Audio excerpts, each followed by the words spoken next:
Hello दोस्तों, polity का series जो है हम लोग यूट्यूब पे करवा रहे हैं। अभी हम लोग बेसिक स्ट्रक्चर मूल संरचना को कवर कर चुके हैं। जिन लोगों ने नहीं देखा वो लोग जो है नीचे लिंक दिया गया उसको जरूर से देखें। और आज हम लोग बात करेंगे प्रियम्बल, प्रस्तावना, ठीक है, जो कि बहुत इंपॉर्टेंट है। इसको इंटरव्यू में भी पूछा जा सकता है, मेंस में भी आता है, और जो है ये पीटी के लिए भी इंपॉर्टेंट है, ठीक है ना। और खासकर जो इसका कीवर्ड्स है वो अभी हम लोग देखेंगे, है ना। तो पहले तो हम लोग समझेंगे कि प्रस्तावना क्या होता है, प्रियम्बल क्या होता है, इसका जो कीवर्ड है वो क्या क्या है, और इसमें जो है संशोधन हो सकता है कि नहीं हो सकता है, ठीक है। तो आप जानते ही हैं कि जब बिल्डिंग बनता है तो पहले हम लोग नींव खानते हैं, ठीक है, बेस बनाते हैं और तब बिल्डिंग खड़ा करते हैं। तो वैसे ही जो प्रियम्बल है ये बेस है, ठीक है, ये बेस है जिस पे बिल्डिंग बेस्ड है। कौन सा? संविधान।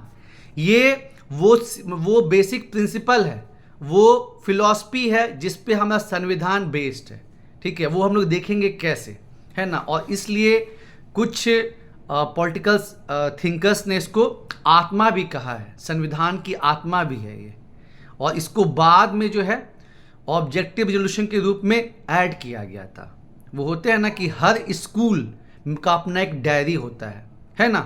तो जिस पे उसके अनुसार वो सब चलता है, पूरा स्कूल चलता है। तो उसी तरह हर देश का एक संविधान होता है, और जो भारत का संविधान है उसमें क्या झलकता है, भारतीय संविधान में जैसे मौलिक अधिकार है, ठीक है, डीपीएसपी है, राज्य के नीति निर्देशक सिद्धांत।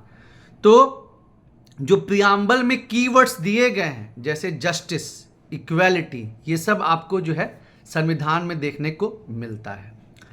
तो अगर हम प्रियम्बल की बात कर ही रहे हैं तो पहले ये जान ले कि कौन सा देश है जिसने सबसे पहले जो है प्रस्तावना को जो है अपने यहाँ वो लेके आए थे। तो ये अमेरिका है, ठीक है। हालांकि अगर क्वेश्चन पीटी में आ जाए कि प्रियम्बल में चीज़ें कहाँ कहाँ से ली गई हैं, तो ये ध्यान रखिएगा कि प्रियम्बल जो है ये तो पहले जो है इस हिसाब का चीज़ अमेरिका लाया था। लेकिन अब जैसे जो जस्टिस है, न्याय, ये कहाँ से लिया गया है? ये रूस की क्रांति से लिया गया है। फिर आपका जो है लिबर्टी, स्वतंत्रता वाला जो कंसेप्ट है वो कहाँ से लिया गया है? वो फ्रेंच रेवोल्यूशन से लिया गया है। जो भाषा है वो ऑस्ट्रेलिया से लिया गया है ना। तो इस चीज़ का ध्यान रखना है।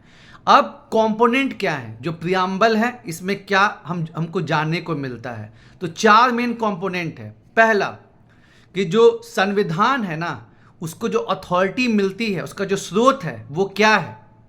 तो we the people of India, हम भारत के लोग। भारत एक कैसा देश है? डेमोक्रेटिक कंट्री है, ठीक है। तो संविधान को जो पावर आता है, सोर्स ऑफ अथॉरिटी है, वो कहाँ से आता है? यहाँ के लोगों से आता है यारो, ये पहली चीज़ है।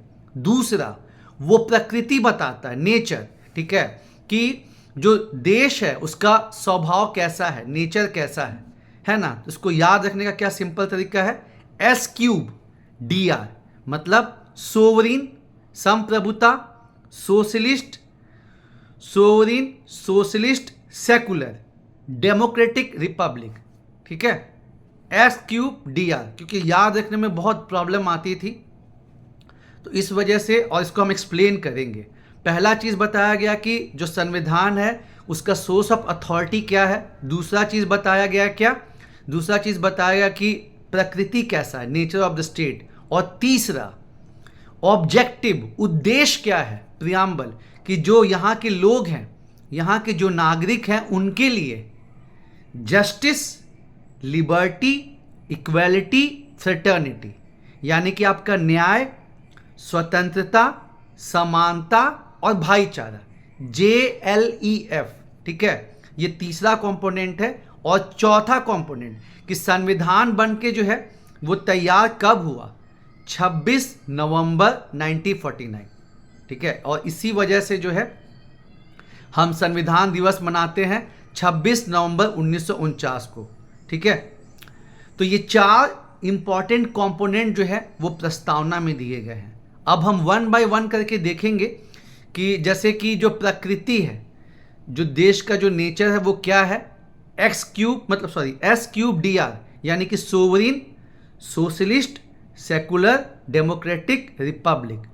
संप्रभुता, समाजवाद, पंथ निरपेक्ष, प्रजातंत्र, गणराज्य, इसको समझेंगे, है ना। आपको इंटरव्यू में पूछ ही लेगा कि बताइए इंडिया एक सोवरिन कंट्री है, इसका एग्जाम्पल दीजिए, है ना। तो अब आपको बता ही दिए कि ना ही भारत अपने देश के अंदर के मैटर के लिए, एग्जाम्पल वही हो गया, आर्टिकल 370 का बहुत सा प्रोविजन हटाया गया।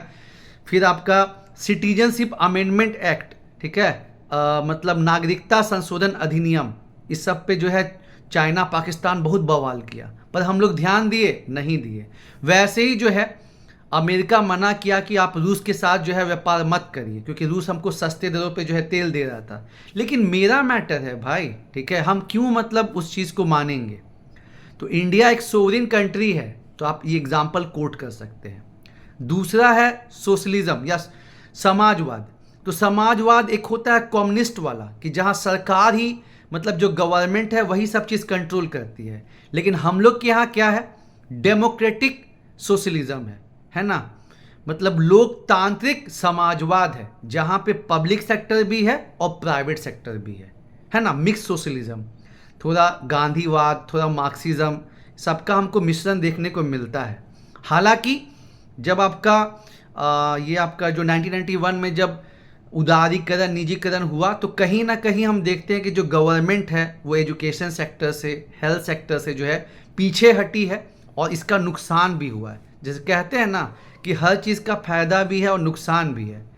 तो समाजवाद स्टार्टिंग से गवर्नमेंट वेलफेयर स्टेट का नेचर लेके चल रही थी, लेकिन 1991 के बाद जब गवर्नमेंट अपने कदम पीछे करने लगी और प्राइवेटाइजेशन हुआ, तो कहीं ना कहीं ये समाज वाला कंसेप्ट जो है वो कहीं ना कहीं हिट हुआ है। तो हम लोग देख लिए सोवरिन, देख लिए संप्रभुता क्या होता है, दूसरा हम लोग देख लिए समाजवाद, तीसरा हम लोग देखेंगे क्या, सेकुलरिज्म यानी कि पंथ निरपेक्ष। और ध्यान दीजिए कि पहले जो है सोशलिज्म और आपका जो सेकुलर है पंथ निरपेक्ष, ये प्रियम्बल का हिस्सा नहीं था। 1976 में 42वें संशोधन से, ठीक है, क्योंकि ऐसा माना जा रहा था कि जब कोई चीज़ ऑटोमेटिकली है तो उसको अलग से लाने का या दिखाने का क्या ज़रूरत है। लेकिन जब समाज में ऐसे ऐसे मतलब राइट्स होने लगे और कुछ चीज़ें वैसी होने लगी, तो इंदिरा गांधी ने 42वें संशोधन से जो है इसको ऐड कराया। हालांकि एक और विवाद का मैटर है कि बिना संविधान में संशोधन किए हुए इसको ऐसे ही ऐड करवा दिया गया था, और इसके वजह से भी कुछ प्रॉब्लम जनरेट होता है, ठीक है। अब यहाँ ध्यान से समझिएगा कि इंडिया का जो ये कंसेप्ट है पंथ निरपेक्ष का, ये पश्चिमी देशों से कैसे अलग है।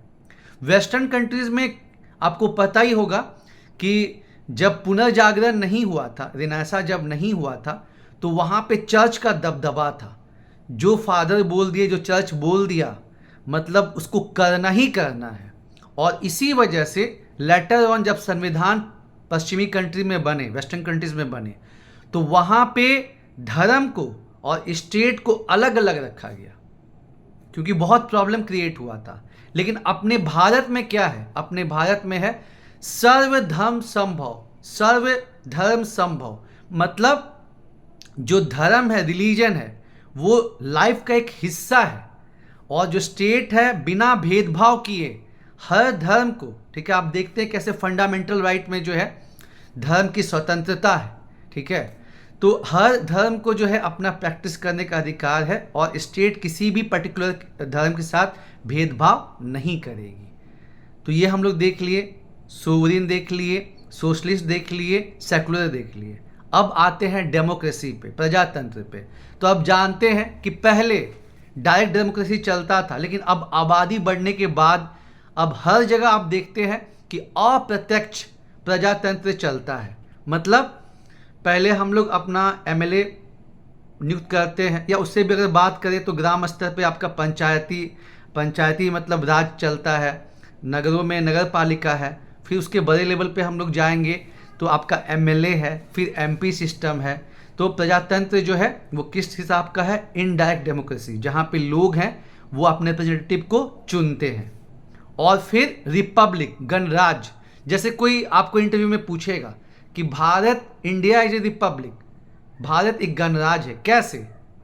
क्योंकि जो हेड ऑफ द स्टेट है, आपको पता ही है कि इंडिया में पार्लियामेंट्री फॉर्म ऑफ गवर्नमेंट है, लेकिन जो हेड ऑफ द स्टेट होते हैं वो कौन होते हैं?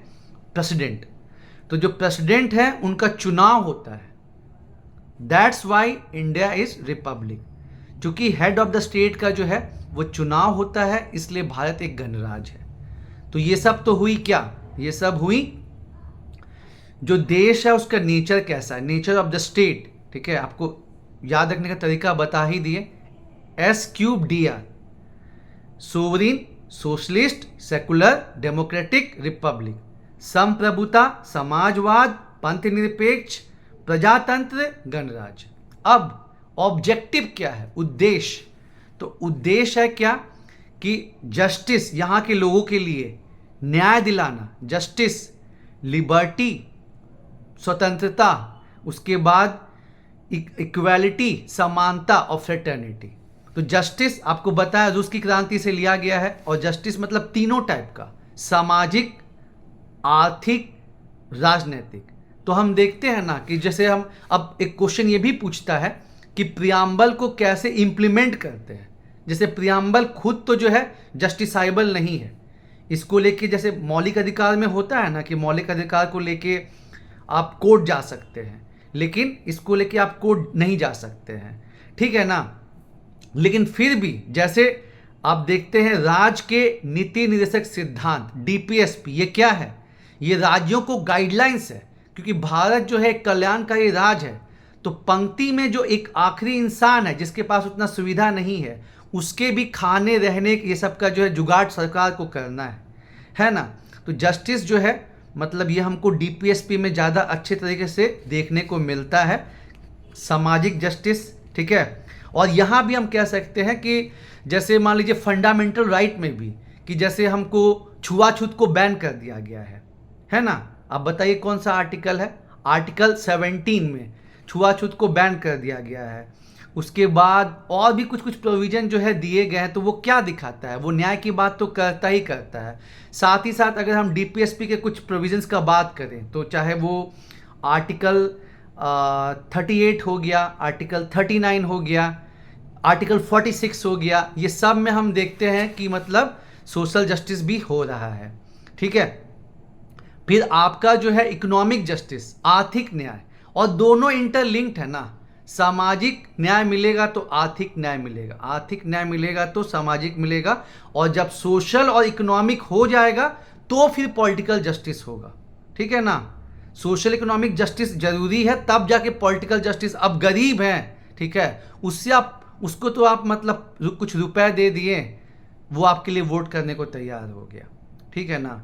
तो जब पेट ही नहीं भरा रहेगा, जब खाने को ही नहीं रहेगा, तो पॉलिटिकल जस्टिस क्या समझ में आएगा, मतलब वहाँ पे क्या मिल पाएगा। इसलिए सोशल इकोनॉमिक जस्टिस जरूरी है, और उसके बाद पॉलिटिकल जस्टिस की यहाँ कोई भी चुनाव में भाग ले सकता है, सबको वोट करने का अधिकार है, वो सब का मतलब ज़्यादा अच्छे से समझ में आता है, ठीक है। तो जस्टिस का तो ये हो गया। लिबर्टी, स्वतंत्रता, किस चीज़ का? आपको अपने एक्सप्रेशन का, आपके थॉट का, आपके बिलीव का। तो मौलिक अधिकार में हमको ये चीज़ अच्छे से झलकता है। जो हमारे 6 फंडामेंटल राइट्स हैं वहाँ पे ये चीज़ें सामने उभर के आती हैं। जैसे आर्टिकल 19 में जो है अलग अलग प्रावधान दिए गए हैं, freedom of speech and expression है, कहीं भी घूमने जाने का है, कहीं भी रहने का है। हालांकि फंडामेंटल राइट्स भी जो है वो एब्सोल्यूट नहीं है, क्योंकि रिस्ट्रिक्शंस है। आपको पता ही है कि आपको घूमने का अधिकार तो है, लेकिन अगर आप नॉर्थ ईस्ट जाना चाहते हैं तो आपको इनर लाइन परमिट, आपको वहाँ पे परमिशन लेना पड़ेगा, तभी आप जा सकते हैं। तो फंडामेंटल राइट्स जो है वो एब्सोल्यूट नहीं है, लेकिन फंडामेंटल राइट्स जो है वो हमको लिबर्टी, स्वतंत्रता देते हैं। फिर चाहे वो अलग अलग टाइप का जो है मतलब है कि उसमें आपको समानता का भी अधिकार है, अभी उस पर भी आएंगे। और ये तीनों चीज़ें जो है ना वो इंटरलिंक्ड है, समानता, न्याय, ठीक है, स्वतंत्रता। मतलब एक ट्रायंगल आप बनाएंगे, एक ट्रायंगल आप बनाएंगे त्रिभुज, तो उसके 3 कोनों पे, एक कोना पे मान लीजिए कि आपका इक्वालिटी है, समानता है, एक पे आपका लिबर्टी है, स्वतंत्रता है, और जहां आपको समानता है, जहां आपको स्वतंत्रता है, वहां पे आपको न्याय मिलना ही मिलना है ना। तो ये चीज़ का मतलब ध्यान में मतलब रखना है यारो। तो मैंने आपको बताया कि जस्टिस बता दिया। लिबर्टी, लिबर्टी कहाँ से ये कंसेप्ट इवॉल्व हुआ है, तो ये फ्रांस की क्रांति से आया है, फ्रेंच रिवॉल्यूशन से। एक तो नेशन का कंसेप्ट वहाँ से आया और दूसरा लिबर्टी, स्वतंत्रता। तो वो हमको फंडामेंटल राइट में, अलग अलग फंडामेंटल राइट में देखने को मिलता है। फिर चाहे वो धर्म की स्वतंत्रता हो, चाहे जैसे बोले ना freedom of speech and expression हो, और भी जो चीज़ें हैं जो हम लोग मौलिक अधिकार में पढ़ते हैं, आर्टिकल 12 से 35 उसका वहाँ पे मतलब जिक्र मिलता है ना। उसके बाद आपको जस्टिस हो गया, लिबर्टी हो गया, इक्वालिटी, समानता। समानता हम भी वहाँ देखते हैं, दोनों में देखने को मिलता है, फंडामेंटल राइट में भी, मौलिक अधिकार में भी, और आपको जो है डीपीएस में भी। एग्जाम्पल के तौर पे जैसे आर्टिकल 14 की बात करें तो वो बोलता है इक्वालिटी बिफोर लॉ, कानून के सामने समानता and equal protection of law. ठीक है ना, कानून के सामने समानता मतलब चाहे वो अमीर हो चाहे वो गरीब, अगर किसी ने मर्डर किया है, ठीक है ना, तो सबको एक समान ट्रीट करेंगे। ये नहीं कि जो अमीर है, हालांकि प्रैक्टिकलिटी में ये हो नहीं पाता है, हम लोग देखते ही हैं, तो सबको ट्रीट करेंगे। लेकिन जो सेकेंड पार्ट है इक्वल प्रोटेक्शन ऑफ लॉ, कि ठीक है मर्डर तो हुआ है लेकिन किसी ने सेल्फ डिफेंस में किया है, किसी बच्चे से गोली चल गई है या किसी का मानसिक स्थिति ठीक नहीं है, तो हमको ये भी ध्यान देना है कि उसका कंडीशन क्या है ना। तो ये चीज़ हम लोग फंडामेंटल राइट में डेप्थ में पढ़ेंगे। पहले आप बस ये समझिए कि समानता जो है वो आर्टिकल 14, 15, 16, 15 और 16 में बहुत कन्फ्यूजन होता है, लेकिन कन्फ्यूज नहीं होना है। दोनों बोलता है कि भेदभाव नहीं करना है, लेकिन 15 बोलता है कि पब्लिक प्लेस में, जैसे आप देखते हैं कि किसी एससी को मंदिर में घुसने नहीं दिया गया या कुएं का पानी इस्तेमाल नहीं किया करने दिया गया, तो पब्लिक प्लेस पे caste, creed, sex, religion, place of birth, ये सब पे भेदभाव नहीं होना चाहिए। और 16 में क्या बोलता है कि गवर्नमेंट जॉब में ये भेदभाव नहीं होना चाहिए। हालांकि जितने भी मौलिक अधिकार हैं सब में जो है एक्सेप्शन है। आप जानते ही हैं कि अगर स्टेट को लगे कि कोई कम्युनिटी पीछे है तो उसके लिए अलग सा प्रावधान किया जा सकता है, महिलाओं के लिए, बच्चों के लिए, वीकर सेक्शन के लिए अलग से प्रावधान किया जा सकता है।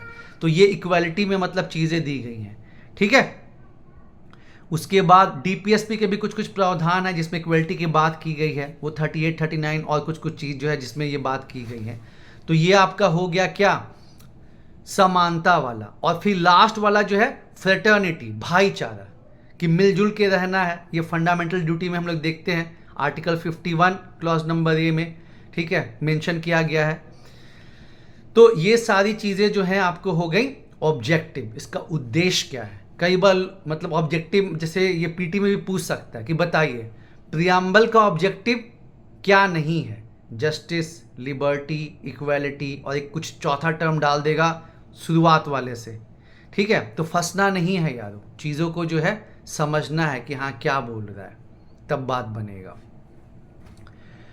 और फिर क्वेश्चन उठता है कि जो प्रस्तावना है मतलब क्या वो संविधान का पार्ट है, क्या उसमें संशोधन किया जा सकता है।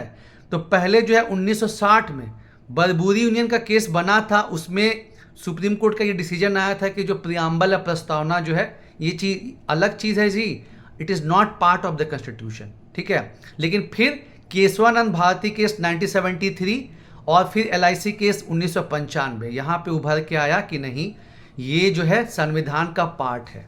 केशवानंद भारती केस तो भाई बहुत इंपॉर्टेंट है और मैंने बेसिक स्ट्रक्चर में भी उसका जिक्र किया है, नीचे लिंक दिया, उसको आप जरूर से देखिए। और फिर केशवानंद भारती केस के हो जाने के बाद 1976 में 42वां संशोधन जब किया गया तो उससे 3 चीज़ें जो हैं वो जोड़ी गई। क्या क्या, पहला सोशलिज्म, समाजवाद, दूसरा जो है वो आपका सेकुलरिज्म, पंथ निरपेक्ष, और तीसरा जो है इंटेग्रिटी। ये 3 चीज़ें जो हैं वो 42वें संशोधन से जोड़ी गई हैं। तो दोस्तों उम्मीद है आपको जो है ये टॉपिक पसंद आया होगा और ऐसे ही 1 बाय 1 करके हम पॉलिटी के लक्ष्मीकांत है ना, और जिसको पॉलिटी पढ़ना है तो पहले जो है आप क्लास 11 का जो आता है NCERT की किताब उसको आप पहले पढ़िए और तब जो है आप लक्ष्मीकांत पे जाइए, तब आपको ठीक रहेगा। अगर कोई बिगनर है सीधे लक्ष्मीकांत पे जाएगा तो प्रॉब्लम होगा। पहले आप क्लास 11 का जो है इंडियन कॉन्स्टिट्यूशन एट वर्क, ठीक है, उसको जो है आप पढ़िए NCERT की किताब, बेसिक क्लियर होगा। और तब जाके आप लक्ष्मीकांत पे जाइए। और चीज़ों को सिंपल करने के लिए हम आप लोग के लिए वीडियो बना रहे हैं, इसको आप फॉलो करते चलिए। थोड़ा सा प्रॉब्लम स्टार्टिंग में आएगा, लेकिन फिर आपको जो है मैटर क्लियर हो जाएगा। ठीक है, स्टार्टिंग में दिक्कत आएगा, लेकिन जब बार बार उसको पढ़ेंगे, समझेंगे, लिखेंगे, तो वो क्लियर हो जाएगा यार। ठीक है, ऑल द बेस्ट।